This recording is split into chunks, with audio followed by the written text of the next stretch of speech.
Isa sa gawa sa La Union ng isang pribadong sektor ang 3 araw na beach festival. Target itong tulungan ang iba't ibang grupo. Nagbabalik sa report, Carmela Jimenez.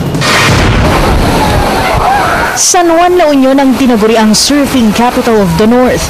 Taong 2015, sinimulan sa San Juan ang Labor Union o ang 3 araw na beach festival. For people who want to get away from Manila or whatever town or province they're from and to come here to La Union to experience something new and something exciting by the beach. Kaabang-abang ang iba't ibang beach activities tulad ng biggest obstacle course. Tutugtog din ang iba't ibang national bands. Mula April 28 hanggang 30 ang beach party.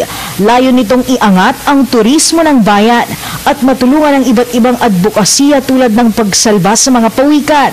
There are nests particularly found in San Juan, and we'd like to make the people aware that these sea turtles are endangered.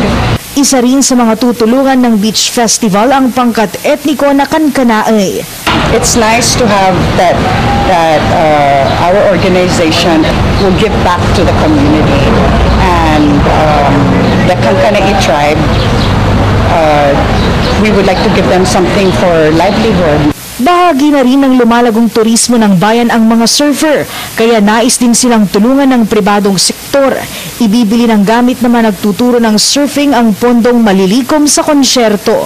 Kailangan lang din talaga ng gamit sa mga taong nangailangan din po. In case po na may mangyari na disgrasya po or para maagapan agad. 1,200 pesos ang halaga ng ticket.